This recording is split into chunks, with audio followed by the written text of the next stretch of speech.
Camerounaise, Camerounais, bonsoir. Je suis docteur Joseph Tchani. Ça fait un peu longtemps là. Je n'ai pas pu m'entretenir avec mes frères, mes sœurs du Cameroun. Je parle du peuple camerounais. Voilà, vous savez que dans toute bataille de libération, il y a des moments de pause, des moments de réflexion, et on réfléchit pour savoir quoi faire et quoi dire, et quand le faire et quand le dire. Donc ce soir, après avoir interpellé les responsables de l'ambassade de Suisse à Washington aux États-Unis, après avoir interpellé l'hôtel intercontinental où loge M. Paul Biya et sa suite. En fait, j'allais dire le dictateur Paul Biya. Je voulais également dire le Hitler camerounais, Paul Biya. Je me suis dit qu'il fallait que je renoue en conversation avec le peuple camerounais, dont nos frères et nos sœurs qui sont embrigadés par le régime biaïste. Vous savez, la terrible malchance ou la pire des malchances que le peuple camerounais ait eu à connaître, c'était que le défunt président Amadou Ahidjo puisse passer le pouvoir à Paul Biya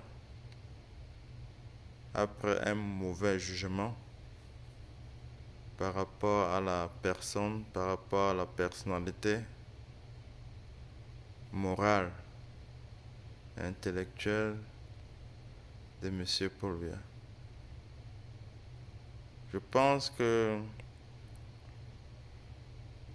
on ne sait jamais pourquoi quelqu'un s'en va, pourquoi quelqu'un meurt, mais je suis toujours convaincu que si Ahidjo, qui aurait pu vivre lui aussi jusqu'à dans les 80 ans, s'en est allé très tôt, c'est parce qu'en fait, il y avait ce regret-là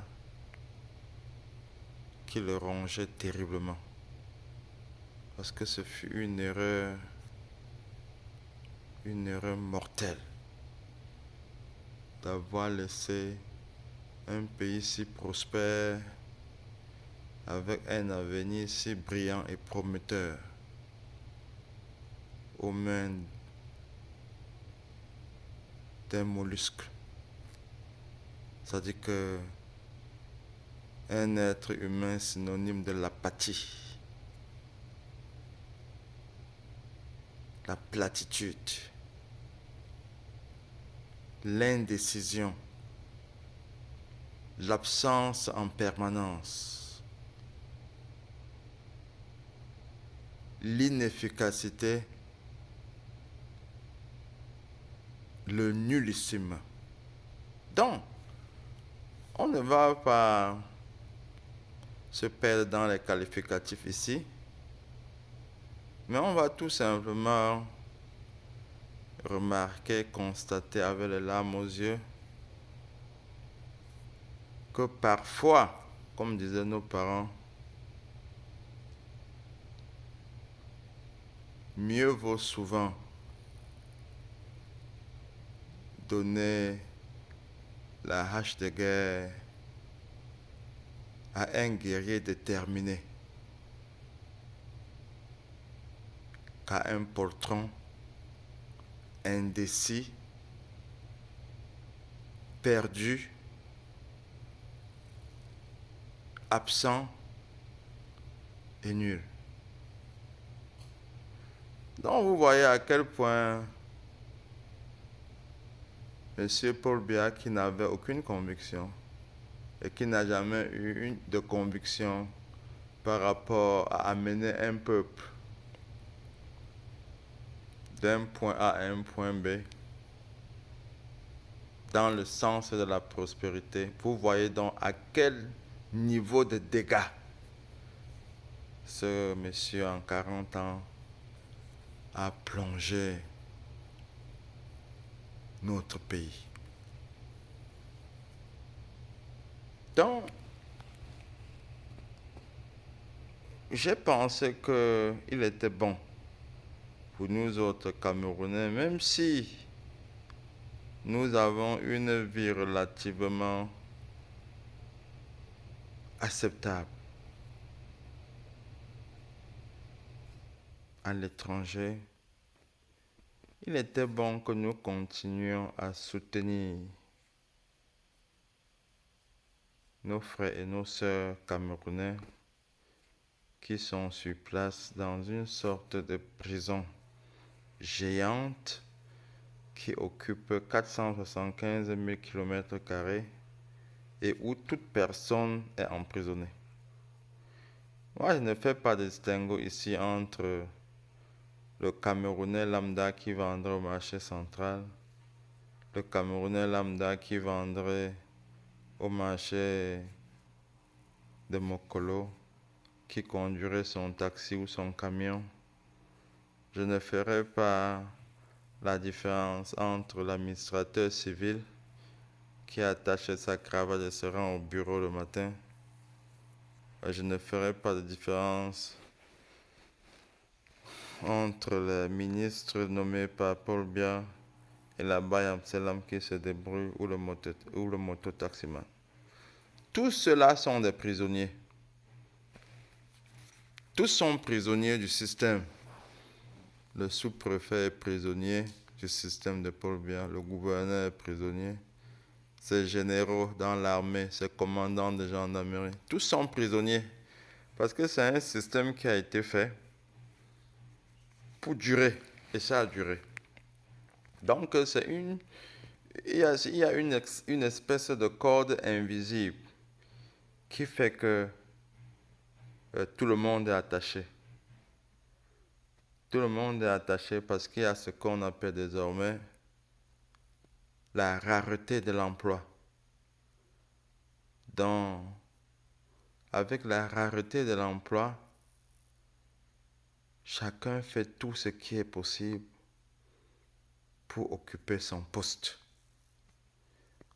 Chacun fait tout ce qui est possible pour s'attendre à de prochaines nominations. Et c'est là justement le moyen que Paul Biya a su installer au Cameroun, parce qu'il a su, suivant la théorie de Machiavel, assoiffer et affamer la population pour qu'au moindre petit pain ou au moindre petit morceau de sucre qu'il monterait aux citoyens, alors que les citoyens s'entretuent entre eux, même entre les familles, juste parce que chacun voudrait arriver et arracher ce morceau de sucre le premier. Donc ne soyons pas étonnés que les ministres se foutent de la gueule des populations pour rester au pouvoir. Ne soyons pas étonnés que le commissaire de police envoie la milice de Paul Biya arrêter, bastonner, sans raison, emprisonner et incarcérer. Ne soyons pas étonnés que la justice soit aux ordres de M. Paul Biya, parce que c'est lui qui nomme, c'est lui qui dénomme. Il fait comme il entend. Sauf que ce spectacle ne peut plus durer. Ça ne peut plus durer.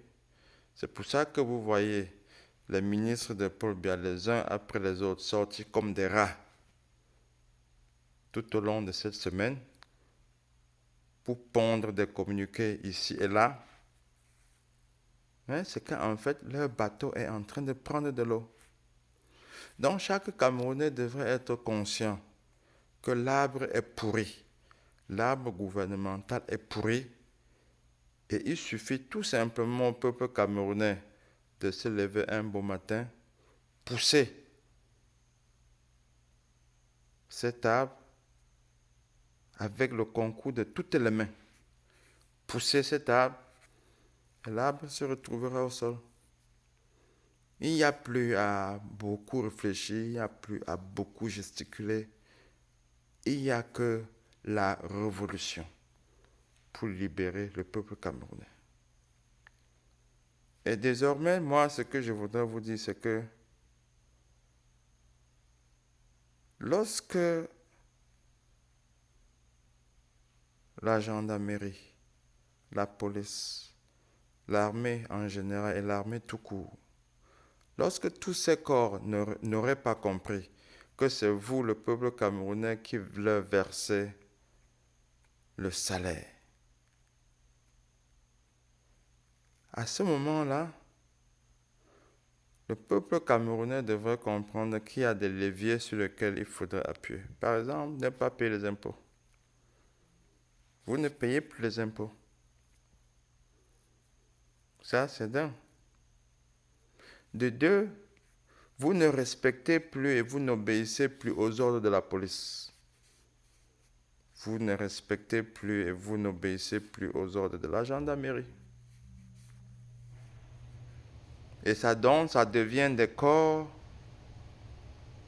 ça devient donc des corps qu'il faut combattre. Je le dis, je suis sérieux.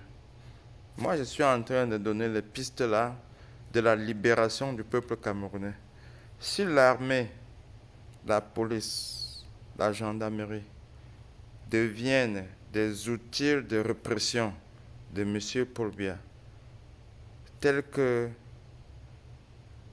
ces corps-là ont été, je dis qu'il est temps que le peuple camerounais considère ces corps-là comme étant des corps ennemis et donc les combattre. Il ne faut pas vous tromper. La liberté ne viendra pas comme ça. Le régime de 40 ans de M. Paul Biya ne va pas fuir un matin, sauf si la population met de la pression continue sur ces grands bandits qui vous tuent de jour comme de nuit. Ce régime vous tue en confisquant le résultat de vos élections. On peut élire 1000 présidents de la République au Cameroun, hein. Mais tant que les Paul Biya ne veulent pas partir, ils ne partiront pas. La Covid peut sévir dans le monde entier, hein, et ils vont au FMI emprunter 180 milliards en votre nom, mais vous ne retrouvez pas 100 francs. Ils volent tout, ils se partagent l'argent entre eux. Vous n'avez pas de route pour évacuer vos marchandises, vos fruits des champs, vos produits des champs. Vous n'avez pas une police qui vous protège, vous n'avez pas une justice qui assure l'égalité des droits entre les citoyens. Donc en fait, tout le monde au Cameroun est prisonnier du système. Ne vous voilez pas des yeux, hein. Oh, il est ministre, oh, tel est vice-ministre. Ne vous voilez pas les yeux. Tous sont prisonniers. Donc, en libérant le Cameroun, tous ces gens-là aussi se libèrent. Je ne veux pas être long ce soir. J'ai voulu faire une conversation avec le peuple, une conversation qui pourrait durer peut-être 15 ou 20 minutes. Et j'ai voulu qu'on trouve un nom désormais pour coller à ces gens-là. C'est-à-dire à la canaille, à la merde qui se trouve à la tête du Cameroun. Il faut leur trouver un nom, leur coller ce nom pour que cela leur reste fixé comme leur ombre. C'est-à-dire que partout ils vont passer, c'est avec ça qu'on va les identifier. Alors, moi, j'ai trouvé qu'il serait bon qu'on les appelle désormais les salauds. Les salauds. Le plus grand chef des salauds serait M. Paul Biya. Ce serait le grand salaud. Parce qu'un salaud, suivant le petit Robert, qui est un dictionnaire français, cela se définit comme quelqu'un de moralité nulle. Hein. Quelqu'un qui est très bas en, en vertu. Quelqu'un qui n'a pas l'amour pour l'autre et n'a de considération aucune pour la République. Donc ce ne sont que des salauds qui peuvent voler, comme ces ministres-là volent, comme ce Paul Biya-là vole. Ce ne sont que des salauds qui peuvent entretenir des guerres fratricides sur 5 années.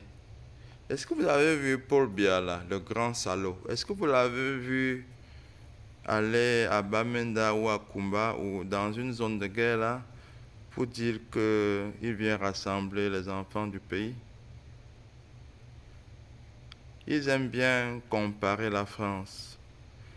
En France, même quand une voiture par mégarde fait tomber un policier en service, le président de la République se rend à l'endroit pour rendre hommage à cet officier.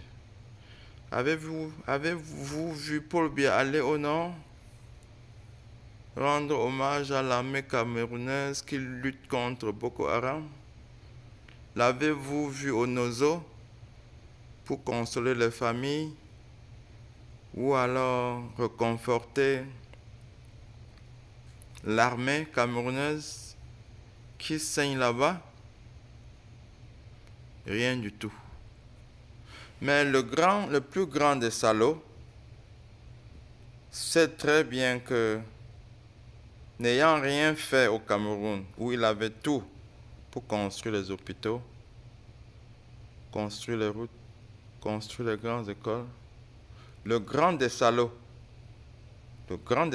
qui est désormais M. Biya, et les autres salauds, que sont ses ministres et ses vice-ministres, et ses directeurs de cabinet. Il faut que ce mot-ci soit bien enfoncé dans la tête des Camerounais désormais. Le grand salaud et les salauds. C'est comme ça que nous allons les appeler. Les salauds. Ils ne valent pas plus que ça. C'est des salauds à l'exponentielle. On va les appeler comme ça. Donc le plus grand des salauds, ou le grand salaud, en 40 ans, n'a pas pu mettre sur pied au Cameroun une structure hospitalière qui pouvait lui donner une injection, c'est-à-dire une piqûre. Donc lorsqu'il est question de se faire injecter une piqûre, le grand des salauds prend un avion, loué, payé par les Camerounais, et il va se réfugier dans le plus grand des hôtels du monde, où les Camerounais endossent la facture. Peuple camerounais, réveillez-vous. Réveillez-vous dans une révolution qui va être le signal de la libération du peuple africain. Tôt ou tard, nous sommes condamnés à nous lever. La diaspora s'est levée. Nous encourageons le peuple camerounais à se lever pour pousser sur cet arbre pourri que représente le grand des salauds et les salauds. De leur côté, ils ont peur. Hein. Le grand salaud et les salauds ont peur parce que chacun a dans sa poche au moins 2 ou 3 passeports. Hein. Laissez-moi vous dire, ils ont entre 2, 3, 4 passeports. C'est-à-dire qu'ils ont le passeport suisse, français, italien, tous ces grands pays-là. C'est-à-dire qu'au moment où ça ne marche plus, ça ne va plus, et ils sentent qu'il y a le feu à leurs fesses, le premier avion, que ce soit à Simalène ou à Douala, ils feront tout pour y entrer. Donc il ne vous reste plus qu'à provoquer le pourchassement des salauds, du grand salaud et des salauds. Voilà. Que le Dieu, dans sa bonté infinie, insouffle sur le peuple camerounais le courage pour une révolution. Merci beaucoup. C'était Dr. Chani. Bonsoir.